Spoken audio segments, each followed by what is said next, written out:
Yeah, welcome to this Youth Music Exchanging Notes session about taking action on climate change as a small organisation or individual. Today we have with us Lewis from Music Declares Emergency, Racine from Impatience Earth, and Nick, a carbon literacy trainer. I'm Phoebe, Programme Officer at Youth Music with an environmental background. I used to work in ecology, and I will be attempting to moderate this panel. It would be great if everyone could put your organisation in your Zoom name where relevant.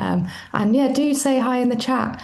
Where are you calling from today? And why did you want to join today as well? That might be quite interesting to know. I've turned on captions and I'll also be available for any Zoom tech support and all the usual access stuff like move around if you want, cameras on or off. It's lovely to see faces and there's a lot of you today. Hello. But honestly, we understand either way, whatever you want to do today. And yeah, I think do pop any questions as they come up in the chat and we'll get to them at the end. And obviously, we'll also be addressing ones that were submitted and we'll have lots of time, hopefully, to chat at the end. And I've pressed record. This will be recorded today. I'll edit a version of it. And yeah, we'll have lots of time, hopefully, to have lots of questions. Just also to acknowledge before we start, I guess this is a huge topic, but it's also an important one and very timely because it's the UN climate conference COP30. I think right at this very moment, I think Impatience Earth are attending. That's right, yes. My colleague Haiza is on the ground. She's actually on the call for a short period of time before she goes on to the next event. Amazing. But yeah, she's on the ground sort of popping into events and capturing the atmosphere and what's coming out of it. Great. We'd love to hear more about that then. That's really cool. But yeah, it's obviously the climate crisis is a huge threat, which is already, impacting marginalized communities to a greater extent, even though they're the ones contributing less to global emissions. Youth Music has signed the funder commitment on climate change, which has encouraged us to want to communicate more about our own journey and hold sessions such as this today. So basically, we can all learn together. And we all work with young people in some respect who care very much about this topic. And they're obviously very worried about climate change, like their generation, the generations below us. We're going to see how we go today. We may or may not stay fully on point. But yeah, I'm going to hand over to various people to introduce themselves. And then we'll just get into the discussion. So Lewis, you're on my screen first. Do you want to just quickly just say hi and what you do? Good morning. Nice to see you all. I'm Lewis Jameson. I'm the Chief Executive Officer of Music Declares Emergency, which is a UK-based charity that works within music on climate issues and climate communications. We formed and launched in 2019, primarily to work with the music industry to encourage and deliver a more sustainable music industry. Over time, we have developed our thinking to also work with artists on climate comms. You may have seen our No Music on a Dead Planet campaign, which has now been running since 2020 and been supported by the likes of Billie Eilish and Willow and quite a lot of others. And in the last couple of years, we've developed the thinking again towards bringing fans directly into our campaigning and into our thinking. And we have just literally this week launched a new campaign called Hope Over Fear in partnership with Music Venue Trust, which will see the 18,000 members we have of our No Music on a Dead Planet movement, which is the fan-based bit of Music Declares, start to develop real life organisations across the country linked to Music Venue Trust venues and working within their own towns and cities with other environmental and climate campaigns to deliver local and regional kind of positive action alongside national action with ourselves and international action with our MDE groups internationally. Amazing. Thank you. Nick? Hi, everybody. I'm Nick, calling from York. So I'm a freelance charity and philanthropy consultant, and a lot of what I do is about the intersection between climate and charity activity of all sorts. And I guess I got sort of two main strands to that. So one is around what funders do. So that's my professional background. I worked for the Joseph Rowntree Charitable Trust for a long time, and I was also coordinator of the Environmental Funders Network in the past. And the thing I've done over the last few years in terms of philanthropy was the sort of main thing was set up a pledge for funders called the Funder Commitment on Climate Change, started here in the UK, getting funders to make a public pledge that they would act. And this is funders of all sorts, so not just environmental funders, but arts funders, health funders, general social funders, and so forth, that they would take action across their programs, their operations, and their investments, and that they would publicly report on that action. I started that as a sort of a personal initiative, but it's now hosted by the Association of Charitable Foundations. So I no longer run it, but I'm still cheering for it. Some 100 plus foundations in the UK have made that pledge.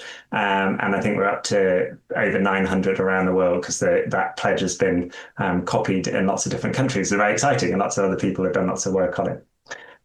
The other side to what I've been involved in is as a trainer in the climate space. Confession, this goes back to a project that I ran in, I don't know, about 15 years ago, called Climate Solidarity, which was funded by DEFRA and trying to get trade union members involved in climate change. It was very unsuccessful, but I did learn a lot on the way. And then more recently and more successfully, I've been one of many carbon literacy trainers. So carbon literacy is a sort of entry level 1-day course for people to learn about climate. And I've run that course for lots of individual charities and people from charities. I think something over 500 people. Oh, and I trained Jane, it says in the chat, so that's really nice. So that's me. I also happen to be chair of a wildlife trust, so I have the sort of nature and climate thing in my portfolio as well. Thanks, Phoebe. Lovely. And Racine, and also once you've introduced yourself, you can go into your little chat about Impatience Earth. So I'll share your little slides as well while I'm doing that. But over to you. Okay, fab. Hi everyone. It's a pleasure to be here. I'm Rosine. I'm calling in from London. I am a director of climate philanthropy at a non-for-profit organization called Impatience Earth. And we are a small but mighty team of climate advisors who work with wealth holders, so foundations, small family offices, the foundations of corporations or corporates themselves. And in a nutshell, we walk with them on a journey to understand how they can start or grow their impact in the climate justice space. And so we walk with them on this journey to, I think, Phoebe, if you'll move on to the next slide, I gave this slide to Phoebe to help sort of imagine what our typical client journey looks like. We walk with them on a journey to either starting out in the climate space or growing their impact. And the way that we do that is our work falls into 3 key buckets. And I tried to think of a way to bring this to life for you guys, so I'm not sort of reading off the slide. And so I'm going to give you a scenario, so bear with me. But imagine if your favorite auntie gave you £1 million because you're fabulous, and you decide to use 100K of that to, I don't know, pay off debts and go on holiday and all the lovely stuff. But the other 900,000, you decided you want to do something good because you're really concerned about the planet, and you live in a coastal town, so you're concerned about how climate change is going to affect your community. And so you come to us as Impatience Earth, and we start to understand with you, okay, let's do a little bit of learning around this issue. What is happening in coastal towns? How is climate change going to impact coastal communities in the UK in the next 5, 10, 15 years? What's happening from the top down? What's happening from the bottom up? What are NGOs doing about it? And who's helping people deal with the climate anxiety around losing their homes, for example? And so we do some learning from a bunch of different angles, but we are by no means experts on these topics. And so we bring in people who know this topic inside out, and that's expertise through education, or expertise through being on the front lines and really experiencing the challenge. And the idea is that by having one-on-one conversations with you, you'll be able to understand what the challenges are and what the gaps are, and where your £900,000 funding will be most impactful. And so then we go through this process of, okay, we've done a lot of learning, let's turn that into a strategy. Who do we want to fund to? How do we want to fund? Long-term unrestricted funding, the magic words within the grant making space. And how do we go about where we're trying to achieve? And then finally, we go into this period of implementation, which is all around doing the action, doing the work, and iterating as you go, learning as you go, connecting with other funders in the space, learning from them, and then doing more and more. And so that's how your 900,000 will be spent if you come to Impatience Earth. And so as an organization, we focus on supporting funders along this climate justice space. I think that's everything.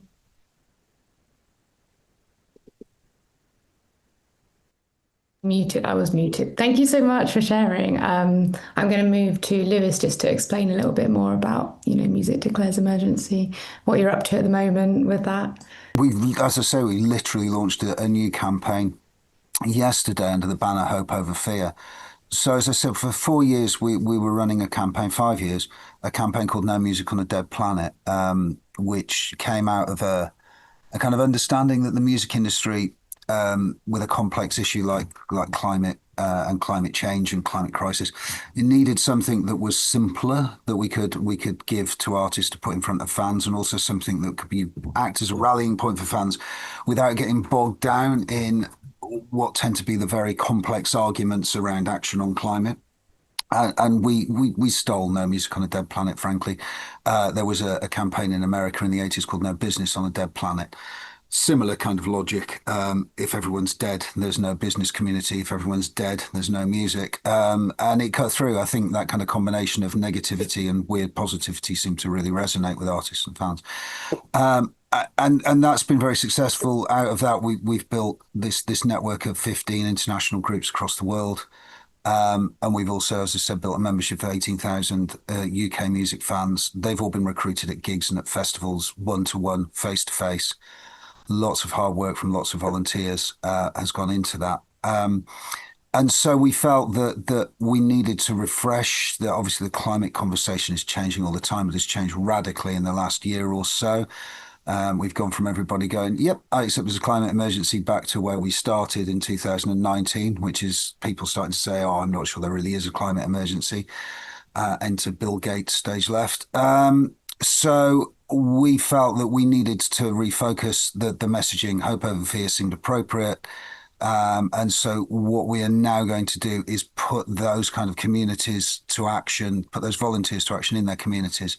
The logic behind everything we do is that music is great at cutting across many of the divides we have in society, whether that's age barriers, whether that's gender, whether that's political affiliations, whether that's geography, kind of metropolitan versus rural or small towns. All those things that seem to divide us at the moment. Music seems to work very well. Personal experience as a music fan for as long as I can remember. If I see somebody else wearing a New Order t-shirt, I figure, well, I'm probably going to get on all right with them.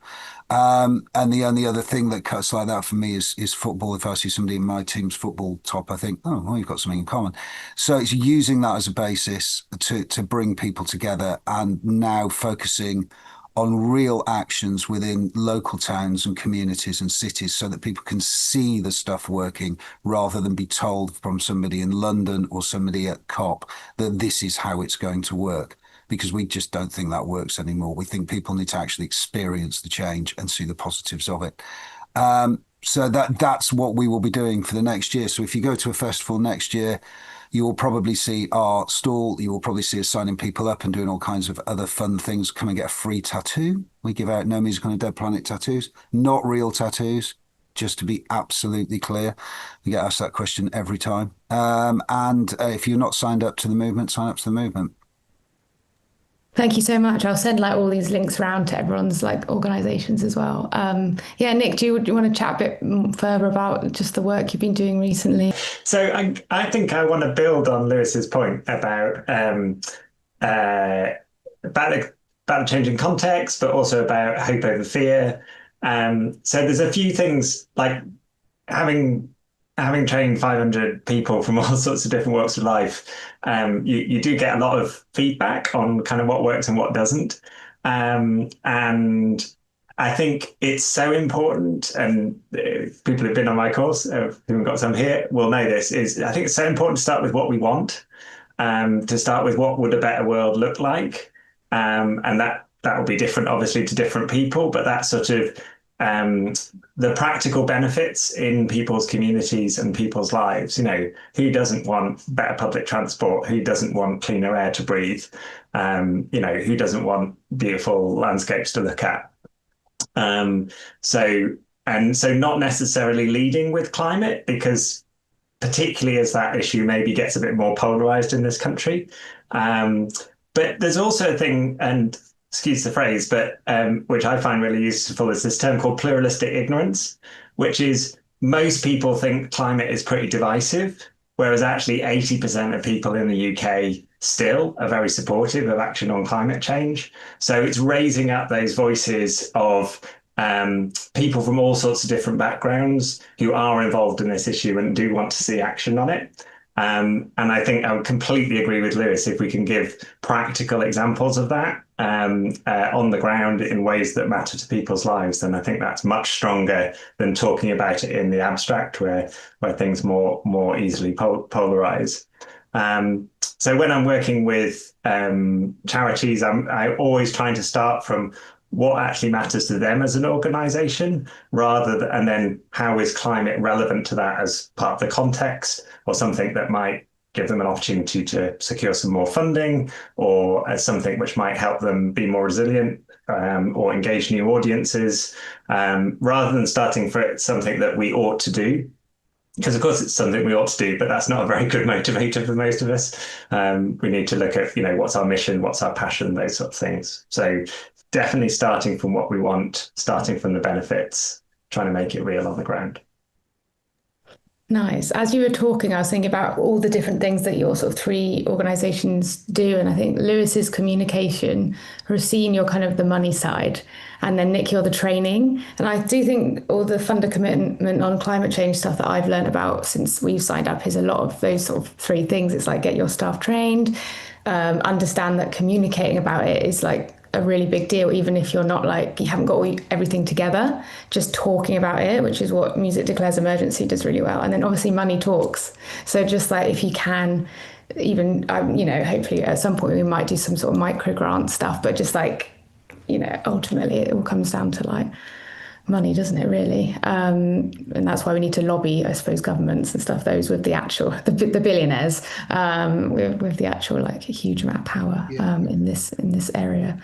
What I might do is go on to our questions now, because we had some. Can really I just jump in there, Phoebe? Yeah, please. Yeah, please. Because that comes up a lot, and I imagine there's people on this call who are going, well, I'm seeing Supersonic Festival, which I know Beacons. There's a few names that resonate.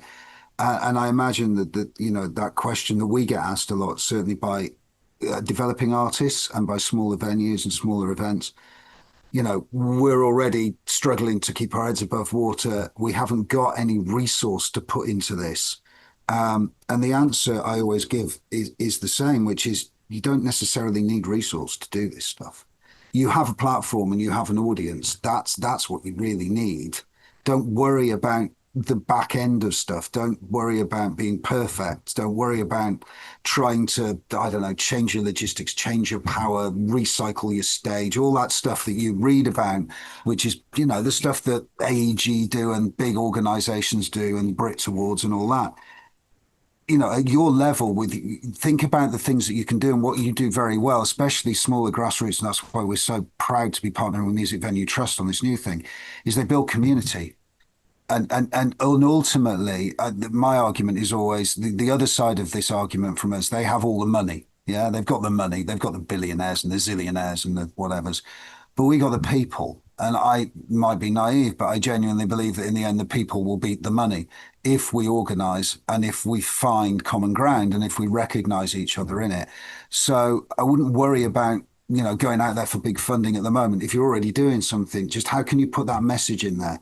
How can you, encourage people to look at each other and go, oh, you're a climate activist. Oh, you don't look like a climate activist because you haven't got a didgeridoo or you're not glued to a window or whatever it might be, all the cliches of, you know, just normal people who care about their local wood, their local river, their local park, their local transport service, whatever it might be, their local food sources.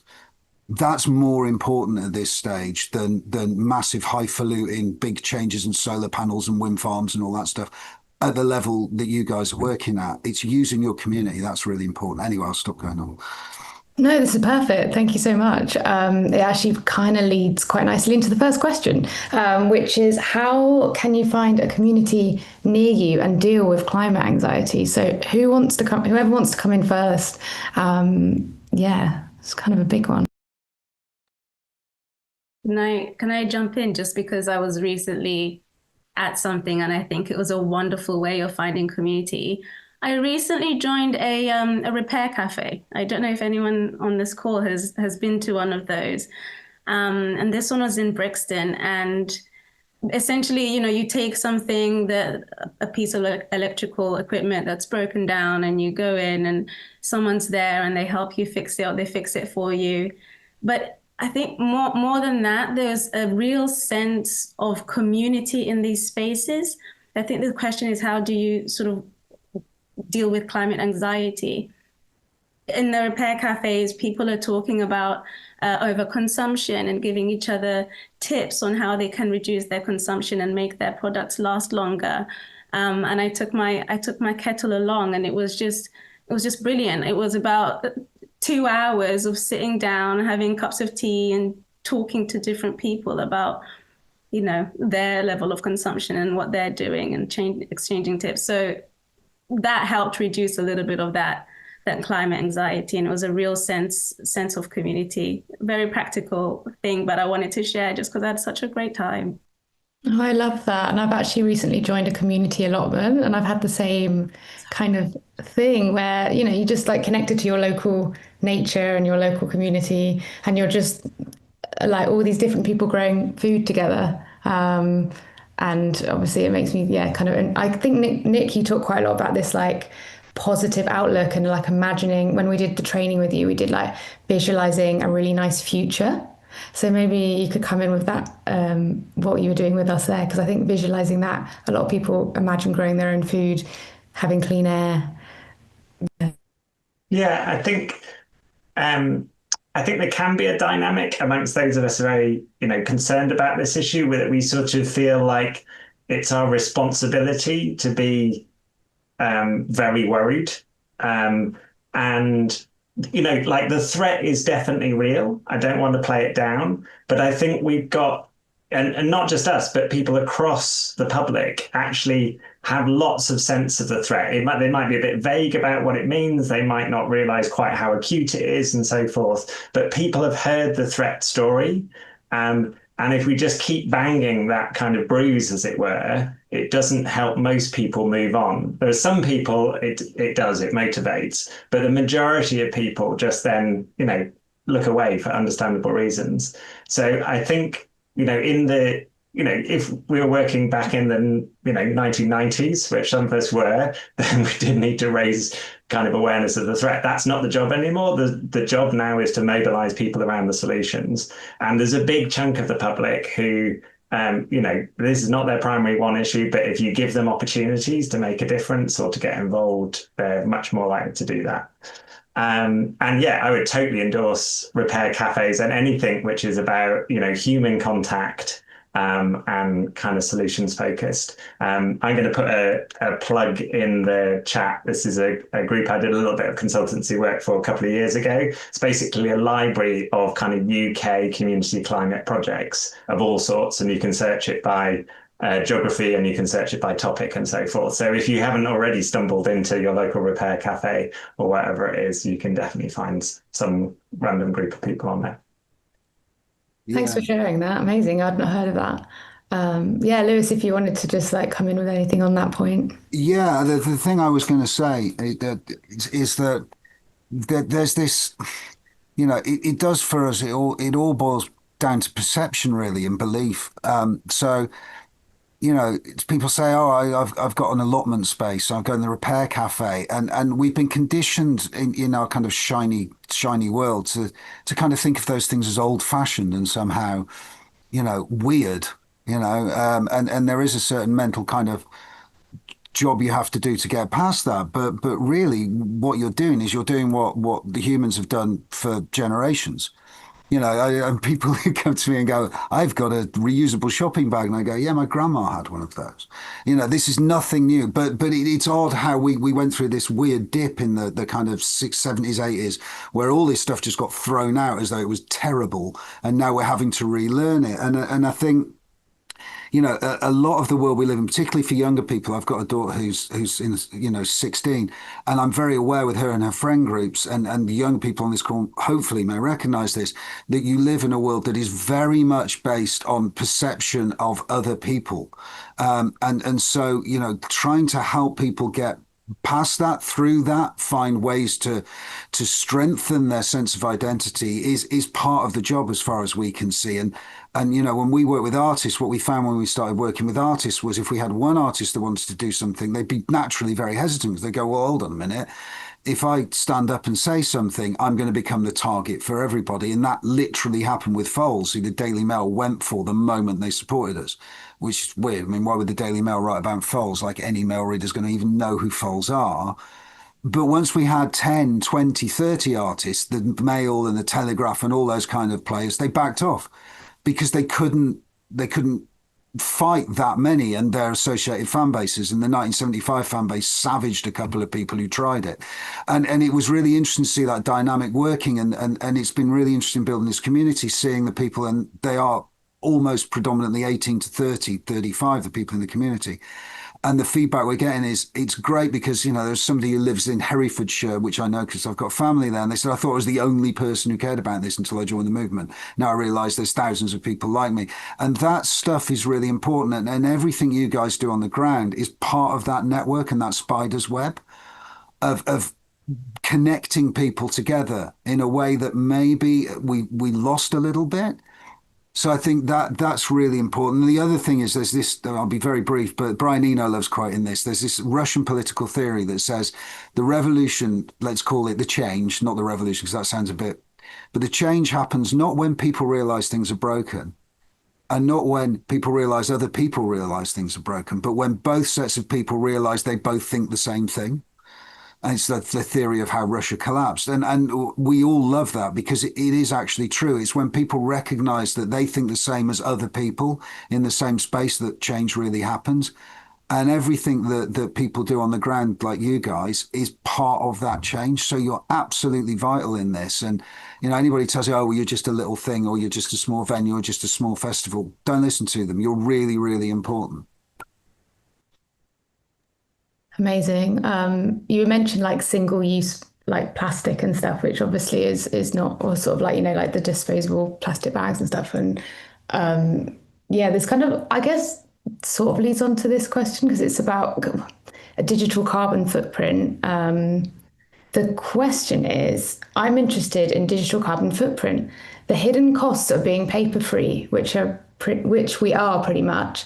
Given the need for huge data centers, land use, water use, power use, etc., do we need to learn to be as organized in our digital usage as we used to be with paper? I mentioned the like single-use plastic thing because when I was in a band, playing in bands, I kind of decided not to do any merch and just had like, it's all on Spotify, I don't need to do vinyl, but actually realized, the impact of these data centers, like people were telling me and I was like, sorry, what? This was a while ago.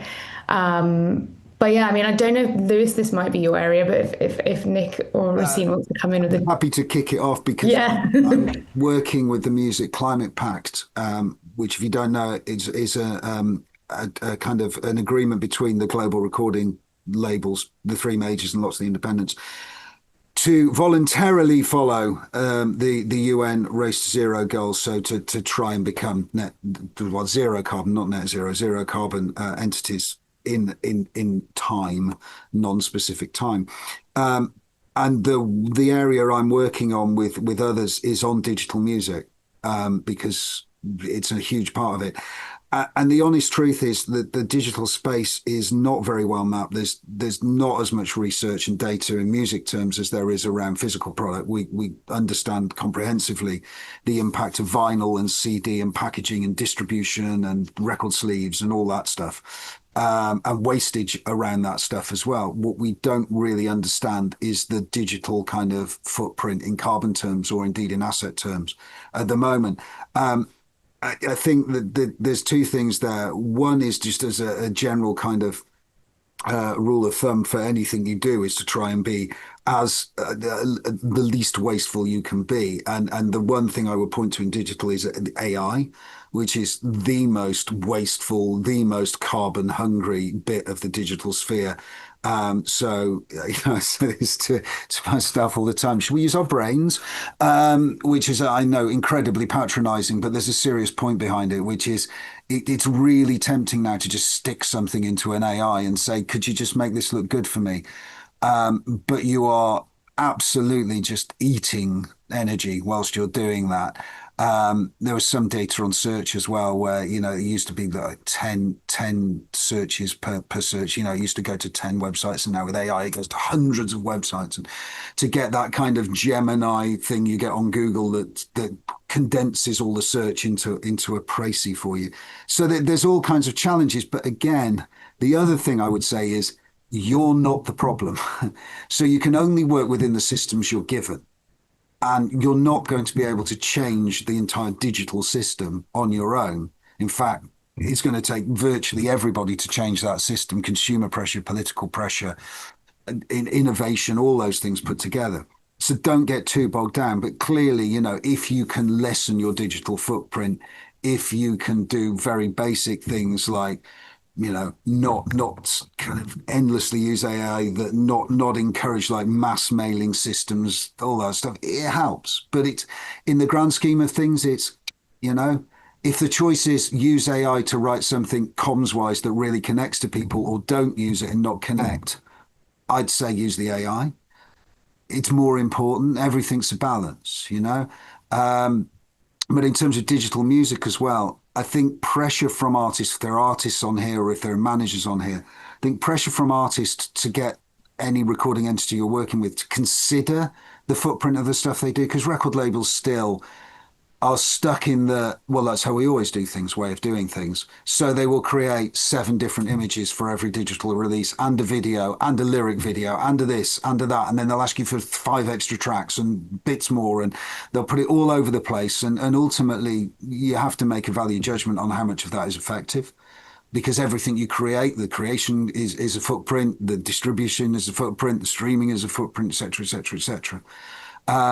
So it's worth thinking about your digital music output in that respect, and whether you can find a happy medium between obviously being competitive, because you need to be out there and you need to be visible, and being wasteful and just making stuff for the sake of it. And I think at the moment there's quite a lot of making stuff for the sake of it being demanded from recording entities as much as coming from the creators themselves.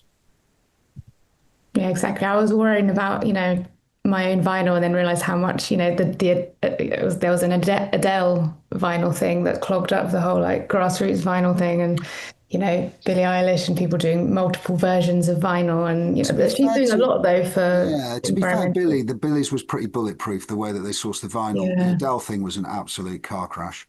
And they overprinted wildly, didn't understand their market, and you can pick that record up for about £5 in every bargain bin still, because there's so many spare copies.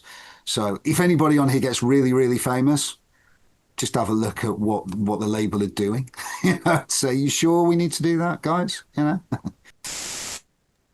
Yeah, Racine, Nick, anything on that, on sort of that area? Yeah, I mean, I think this is Lewis's area of expertise, but I think for me, what I do on a personal level might help. I try my very best not to use so much storage space. And so I think a lot of organizations and companies try to steer you to saving a bunch and a bunch and a bunch. Think about your photos. They try to ask you to make duplicates and reserve. And I think the idea is to have them stored on servers and then monetize later down the line. But what it means is that we're just storing a bunch of information, and it's sort of like the wild, wild west. If I were to imagine my storage use online as a room and see it physically in front of me, it would be an absolute disaster. And so I think part of what we have to start doing now is being quite conscious about what we're storing, deleting things, getting rid of that old email address that we don't use anymore, because that's also taking up space. So that's one thing. And then another, I think there's my colleague actually uses this search engine called Ecosia. I don't know if people are familiar with it. I see a few nods. And so Ecosia uses its ad revenue to plant trees. And so hopefully they're diverse trees and they're doing good, but they use that ad revenue to plant trees, and I think it's a really helpful model as well. But yeah, just from a personal level, I just try to store less and be cognizant of that. I used to kind of remove attachments on emails, like big PDFs. If it doesn't feel like it's as easy to do that anymore, I used to just be right click delete, and now for some reason it's harder. But I don't know if that makes any difference whatsoever, but just trying to always clear out my emails. Nick, what do you do? I think I would separate kind of digital footprint from AI and also personal use from the sort of wider structural thing. So I suppose I'd put in a bit of a plug for digital. So this meeting, if we'd all traveled to London, the carbon footprint of that will be enormous in comparison to there is a footprint related to this Zoom call, but actually it's extremely efficient in carbon terms as well as very efficient in terms of money and time. So I think digital is often quite economical in climate terms. And certainly for sort of personal use or sort of ordinary organizational use, I think, obviously if you're a large institution, then it's something you should be paying attention to. What I would say on AI, I mean, this is now getting into personal opinion rather than expertise. I would be more worried about the fact that it's nicking your copyright and it's lying to you and it doesn't have a conscience and it's owned by billionaires than its carbon footprint. There definitely is. So the footprint of the digital industry at the moment is actually not that bad because there's a lot of clean energy is used. And as I say, often it's, avoiding more physical travel or construction. But currently, the big IT companies are building a data infrastructure which will be phenomenally damaging. The jury's out on whether they'll get very embarrassed because actually there won't be a use for all of that, or whether they'll get embarrassed because it destroys the planet. So there's definitely a policy issue going forward. And yeah, good digital hygiene is good for lots of other reasons, not having data sitting around, which, might get lost or might get stolen or whatever. But yeah, I wouldn't fret the digital, but I have switched off. I suppose what I would do with digital is, can kind of anything that's manual feels to me a bit too much to be asking of people. I'd rather they put their effort into something else. But like I've switched off the AI search on my search engine and on LinkedIn, and anything where I've got an option, I'll switch it off and then I don't have to think about it. So I would encourage other people to do that, just for their own sanity, if nothing else. I literally keep forgetting to do that. So that's after this meeting, I'm going to do that. That's a nudge. Okay, another question that I've had submitted. What can a small organisation that works on social issues do to get funding to act on climate issues? So that would be quite relevant to quite a few people. Rosine, do you have any insight?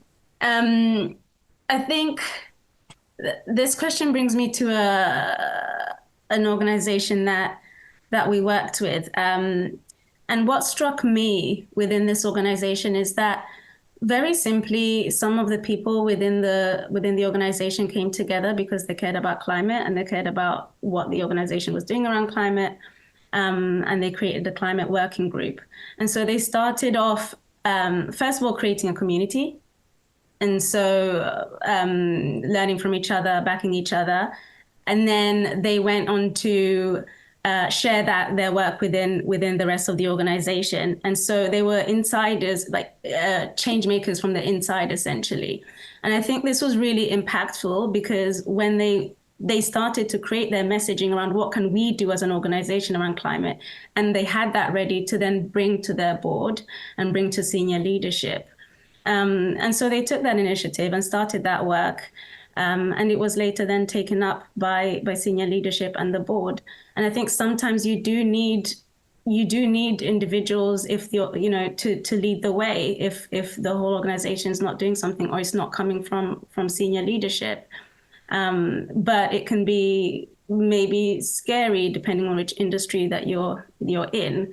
And so connecting with other people that are sort of similar minded is super helpful. And so that's one thing. I think another that small organizations can do is start to communicate the climate impacts that you're seeing within your community that you serve or within your area of work to your funders. And I say this because we did some work with a pretty large institutional funder who had given a pot of money to ideas that supported people working at the intersection of climate and health.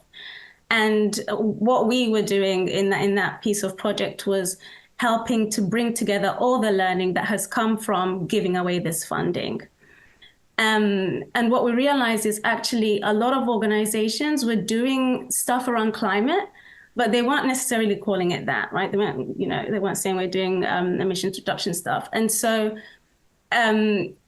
they had the perception that because the funder isn't a quote unquote climate funder, they're not interested in this area of work that they're doing. And so what we noticed, okay, if they start to communicate a little bit more about this is how our communities are being impacted by climate change. This is some of the stuff we do around it. We don't necessarily call it climate, we call it health. But this is what we're doing. And then the funder would start to recognize the needs. Because I'm seeing, I think, in this space, a lot more, especially in the UK, funders who aren't traditionally climate funders, who are social issues and social justice funders, thinking about how can we start acting on climate in a way that doesn't detract from our existing and current priorities. And so there's a real learning to be had there about how to make climate intersectional for organizations that are normally focused on social justice issue. And one way that small organizations can help this learning coming from the bottom up is to just communicate what it is that you're seeing and what it is that you're doing. I'd really endorse what Racine was saying about if you're approaching funders, it's worth putting climate in, because I think there are a lot of funders who are kind of open to that don't know where to start. And so actually you're kind of giving them an opportunity. I've stuck a link in the chat. So the Environmental Funders Network does have an opportunities database, which they maintain, which might be of interest. Obviously, I'm not a fundraiser, I'm terrible at fundraising, but what I would say is obviously this is not a magic bullet. It kind of, funders aren't sitting on pots of cash wondering what to do with it. It's always just, it might be some starting points, but that might be useful for people. And I would also, I'm pinching everyone else's points here, Lewis's point earlier that not everything costs money. So, communicating, if you're communicating anyway, if you can integrate these messages, that doesn't cost money. Yeah, I mean, I'd say from our perspective, funding's probably the most difficult thing we do. I'd far rather try and persuade a global megastar to put a message on the stage than try and get funding. I'd much prefer it, but it's a necessary evil. What we've learned the hard way over 6 years is, firstly, if you say climate, you can say goodbye to half the potential funding out there because it shuts down really quickly. Because I suppose funders have boards, and boards have differences of opinion, and there are certain words that there are some obviously direct climate funders, but there, as Rashid says, there's a lot of funding pots out there that don't say climate, but you can, climate covers such a wide scope. Is cleaning up your river climate? Well, yeah, it is, but it's not. It's environmental. It's local health and well-being. It's not straightforward. So there's that. But the other thing, the real thing that we've learned is that all funders have pretty much the same things in mind if they're going to fund you. And the first thing is they want to clearly see what it is you're going to do with their money, or what your objective is. And to be honest, we weren't great at the start. We just go, look, we do this, and expect them to go, oh, brilliant, have lots of money. And it didn't happen. And secondly, they need to see outputs. And that I know frustrates a lot of people in the charity sector, this kind of constant needing to assemble reports and data and so forth. But you have to be realistic. And these people are giving away other people's money a lot of the time. And therefore, they have to go back to those other people and say, well, this is what your money got spent on, and this is what happened with it, and this was the outcome. So it's worth, and we do this all the time now, when you start to think about something you want to do, our personal journey is normally we've got a great idea, let's do it. We don't go, oh, we want this end result, so how do we get to it? We always start the wrong way around from a funder's perspective. But at some point in that thought process, you have to go, so what's this actually going to deliver? How can we measure it? And how can we show that it's delivering through that measurement? And if you can't do those things, you will still find funders who, we're lucky. We've got a few people who just go, here's some money, do what you like with it. We trust you. But by and large, most funders will say, I need to be able to go back to where the money came from and say, look, we did this with it. So it's worth having that kind of really hard conversation with each other, yourselves, whoever's appropriate, about what you legitimately can deliver. And sometimes the best ideas, the answer is, we don't know. And you have to just put it on a shelf and go, well, maybe one day we'll answer it. And it's really frustrating when that happens because you kind of know in your heart it's the right thing to do. But unless you can prove it, and once you get to like national lottery funding and those kind of spaces, and there are quite a lot of different community funds in national lottery, especially for arts based in performing spaces rather than what we do, which is comms. There's not a lot in comms. There's loads in like helping orchestras to do things and children to sing and that kind of stuff. If you can find an end result, then there is money out there definitely that you can look for. Thank you so much. This question is really cool. I like this question. If you had £1 million to go towards climate solutions, what would you spend it on? Whoever wants to come in first. I mean, it's a fun question.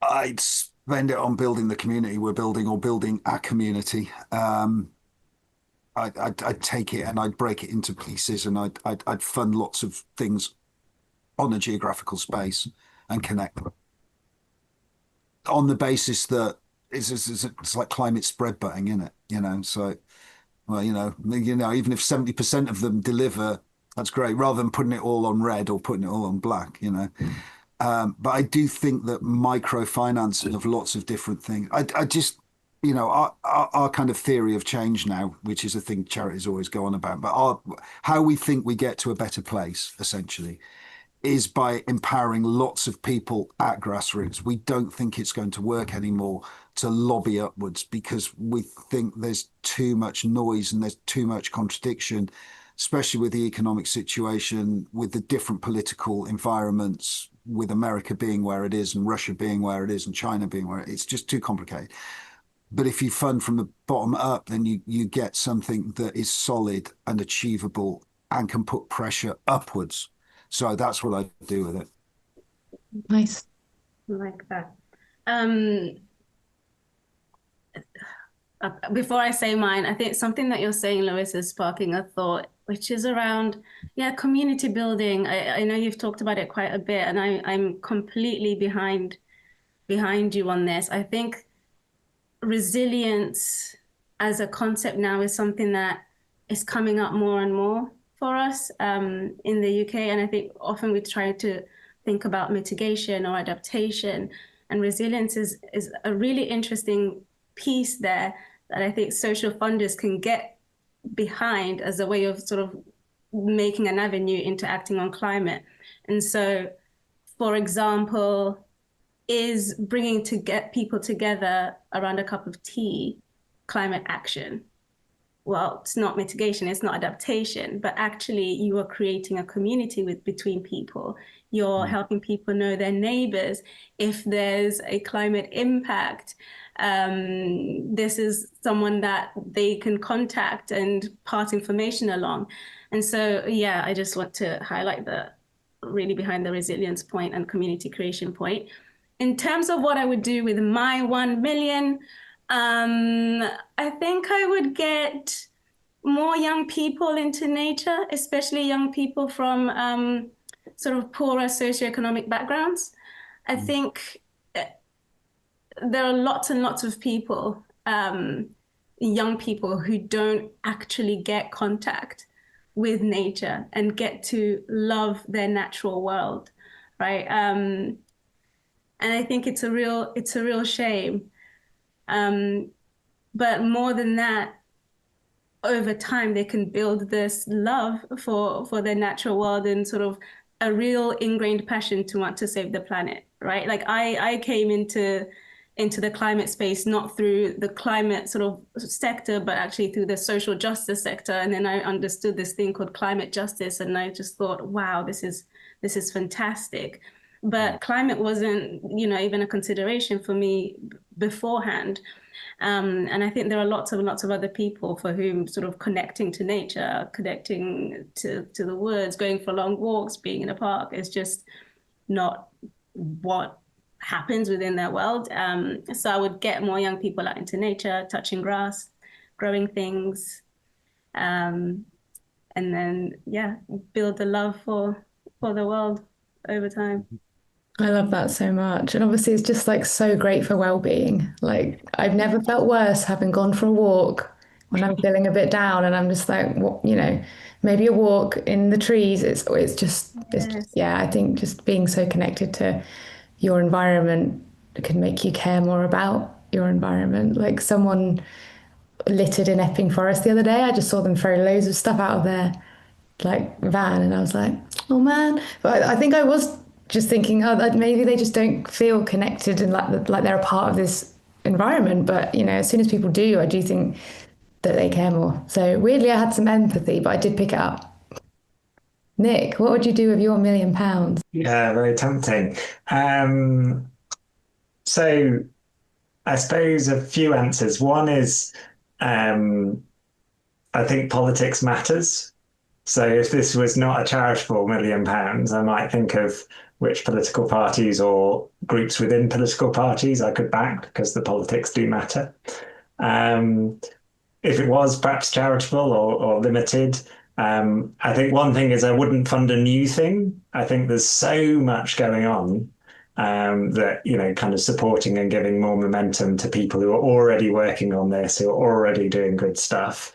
And I know that's a bit general. I could be persuaded. I mean, I did a piece of evaluation of a climate lobby program, and some of that was talking to quite senior civil servants. And I mean, you could say they would say this, wouldn't they? But they were like, the NGOs keep bending our ear about what we're supposed to do or what we should do. We know what we should do. The problem is that the people of Clacton don't agree with us. And if you NGOs could persuade or engage the people on the ground, then that would create the space so that we could push forward the policies that we know are needed.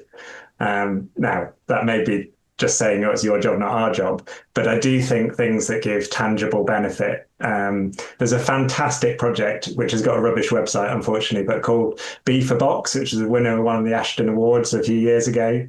It's up in Manchester. And basically what they do is they take people who are unemployed or often from tough backgrounds, train them up to do retrofit of houses, and then run that as a social business.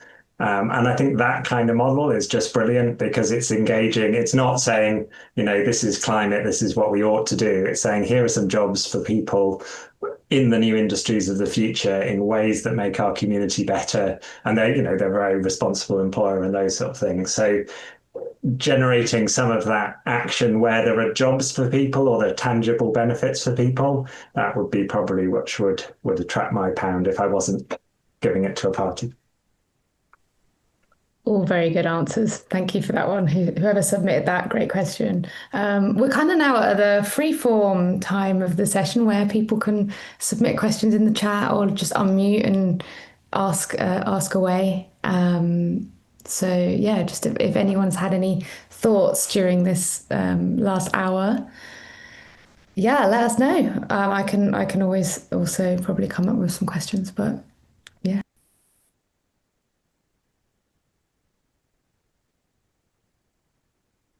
Seen a few people put their cameras on. Do you have any thoughts or questions?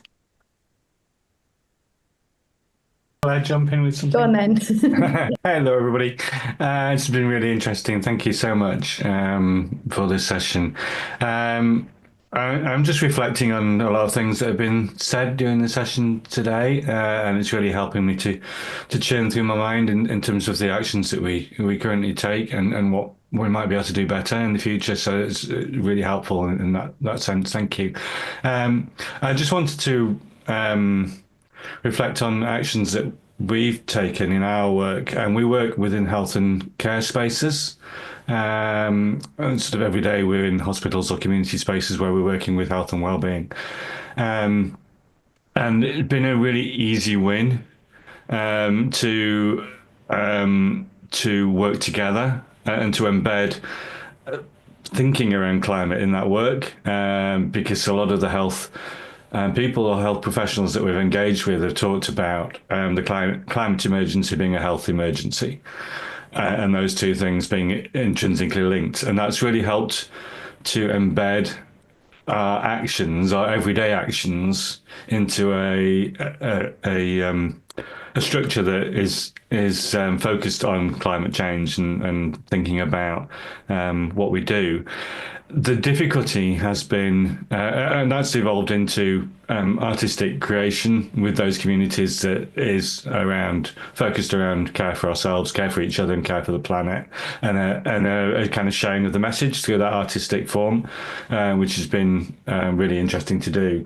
A challenge for us is then reporting that back to others and to kind of place-based partnerships and things like that that their sole focus on climate is on reducing your energy bills, and that's on reducing your transport, and on the kind of the more measurable carbon stuff, as opposed to the messaging and the impact that we can have as cultural artistic organizations.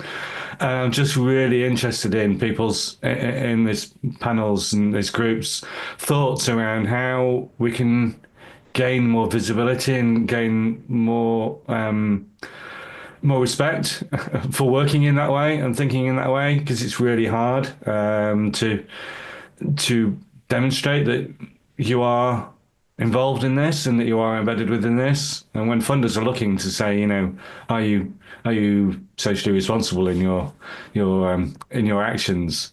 They look at those same measurements. So yeah, probably said enough there. Any responses to that would be really helpful. Thank you. Could I take this? Because I hear you, brother. This is exactly kind of what we had to start off with. I'd have conversations with people in the music industry, and they go, "Oh, I love No Music on a Dead Planet. It's brilliant. It's so effective." And I go, "Brilliant. Can I have some money, please?" And they go, "Oh, I need to know it works." And I'd say, "But you just told me it works." And they're, "No, I need the data that says it works." So, you know, and as I say, for a long time we used to get upset about that, and now we understand it. So the thing with experiential stuff and the thing with kind of changing people's opinions and forming kind of opinions is, how do you measure? It's really tricky to measure. And we found a few, essentially, they're not workarounds, they're actually useful things, but they also have the added benefit of being ways of demonstrating. So within the movement, we every month we send out a questionnaire to the members. And we say, what did you think of the things we're proposing this month? Did you take the action this month? Have you entered the competition? Now, obviously, you're not going to do that with where you are, but a simple questionnaire at the end of everything you do that you can get people to fill in gives you data. You can say, we went to there, we did this, and this many people who came to it said that it helped them understand the thing better, worse, more, less, whatever. You've got some data there. And in a sense, that's the best you can do. And then it's a question of, some funders will go, well, that's great, we can see it working. And some will go, well, that's not deep enough, we need to see. And some funders, I think that the climate space, for ages, we felt like the kids outside the room because we'd be going, yeah, it's great that you're all like measuring your carbon and stuff, but actually, in the grand scheme of things, if the entire music industry went like carbon zero or even carbon negative, it wouldn't make that much difference to the global problem. The global problems are energy creation, energy usage, agriculture, transport, and the music industry's quite far down that grid. Yeah. But what the music industry and what culture is very powerful at doing is in amplifying the problem and focusing people on the things. So we stood outside going, but the stuff we're doing is more important. But nobody would get that. And it was only when we started to bring in these kind of very basic, old-fashioned, I suppose, audience questionnaires, audience monitoring, that we started to get movement with funders and movement with people who would go, oh, right, now I get it. Now I can see it. So rather than saying, well, you've experienced it, so that's good enough, we went, you've experienced it, and here are loads of people who've taken the time to fill in a form to experience it as well. Can we have some money now, please? And then, of course, the next answer is, oh, I'd love to, but we haven't got the budget. But at least you're moving forward in the conversation. They haven't said no, you're just bartering then about how much they're going to give you. You know what I mean?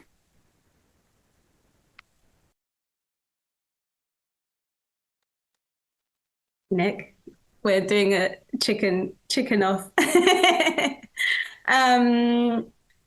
Yeah, I agree with everything that Lewis was saying. And I think maybe I'll speak from the perspective of having been those awful funders as a grant maker in my past life, but also working with foundations, and share sort of how you might be able to communicate. I think it's totally fine to talk about how what you are doing is the deep change, the deep stuff. And this sort of deeper internal mindset shift work takes time. And I think a lot of funders want to see results straight away, or they want to see this hard data. But actually, equally, a lot of funders know that real change takes time. And I think they respect when someone comes forward and can say, yes, we have this data. We've captured this, everything that Lewis was saying, but also I am very aware that what we're doing is long-term stuff. We're thinking generationally. And so, yeah, just perhaps thinking about communicating it in that way and standing behind it, right? Thank you. Nick, I don't know if you had any other thoughts. Otherwise, I've had a question submitted in the chat, so I could read that. I think it's come direct to me. Yeah. So what is one small act a small community centre running regular programmes and events could consider doing?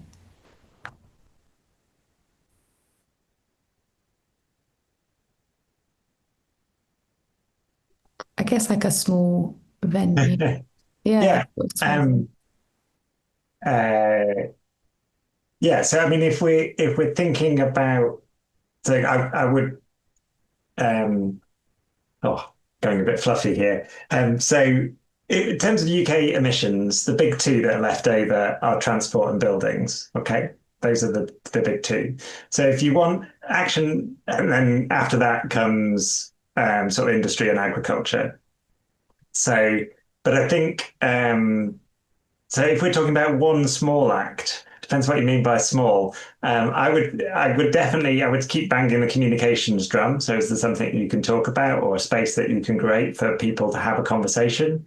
Perhaps the most practical thing, because the kind of capital cost is least, is if your community centre has catering in any way, can you make that more plant-based?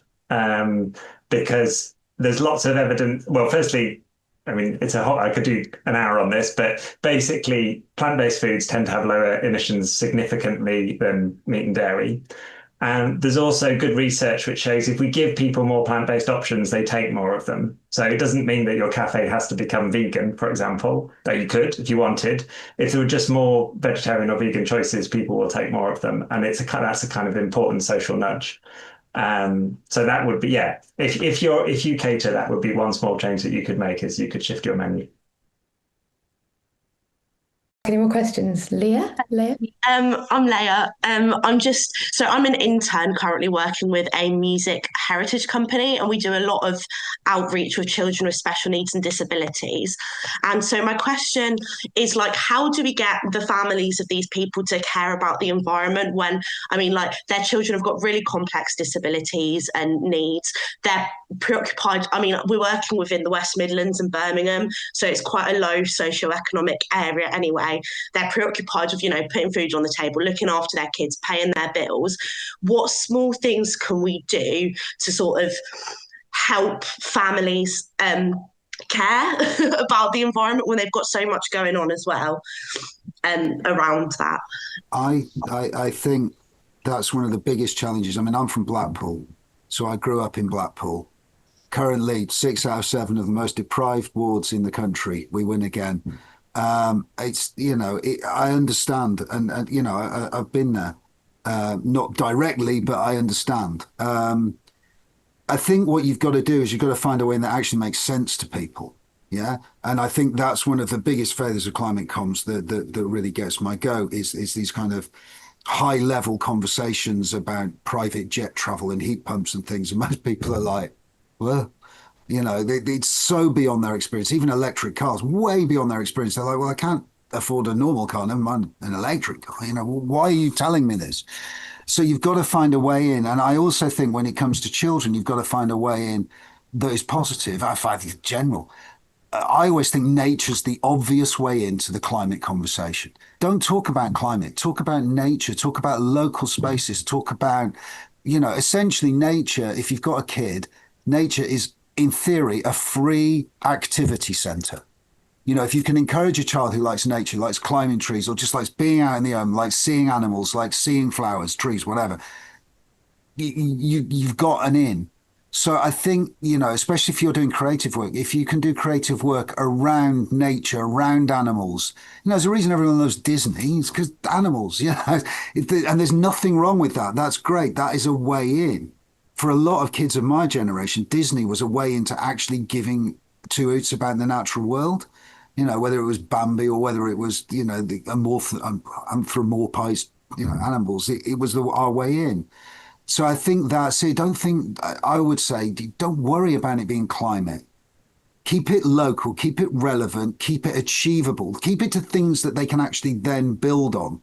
That doesn't mean they've got to stick their hand in their pocket, If it's just feeding the ducks at a local pond, or it's just going in, I don't know, like I say, looking at trees, or, if you're close enough and you have a city farm, those kind of things. I don't know whether Birmingham has such a thing. We're lucky enough to have one down the road. Those things are achievable. So keep it relevant to their day-to-day lives and stay well away from the word climate. That would honestly be what I'd suggest. I've been doing some early years music making as well, and we went round and sort of got everyone to do animal noises as we were playing this drum, and kind of that was such a nice way as well of kind of bringing young people in. I think you could almost change your question around. So rather than how do we get these people to care about climate, how do we harness the energy around climate and nature and environment to help these people? So, what's affecting them? Is it the air pollution from local roads? So can your group make alliance with other groups that care about that and harness some of their energy? You've got to start with people's needs, absolutely. And I agree with Lewis as well, that the nature being a way in. And there's good scientific evidence now that even kind of brain imaging changes when we're in green and blue spaces. So that in itself is a health benefit, and again, that doesn't take any money at all. Thank you very much, guys. I'll just add to that, Leah. There's that immediate answer of like, I don't know, healthy homes is a healthy person. And so that whole retrofit side of things. But actually, I think what could be interesting is find out what they're already doing and encourage them about it and get them to ramp it up. And I'm thinking specifically about my own cultural background. I don't know if you guys have seen, there's like an Instagram, whatever, video reel about how within African households, you'll go into the freezer to get some ice cream and you'll open the box and it's like a stew, right? Because it's just never the ice cream. Because culturally, I think, and maybe in other cultures as well, we recycle, we reuse a lot, and we recycle everything. And I think if people are looking after young people and children with complex needs, they're also doing lots of stuff around saving money, around climate that maybe isn't at the surface. And so perhaps identifying that, finding out what that is, and patting them on the back about it and encouraging them or figuring out how to help them take it even further. Thank you so much. Super useful. I mean, I'm happy to sort of conclude the session there. I hope everyone enjoyed it. There was some quite rich discussions here. And yeah, thank you for just everyone's time today. Thank you so much and have a good rest of the week. Thank you for all the Thanks so much, questions. everyone. Thank you, Lovely to everyone. meet you. Bye-bye. Thank you.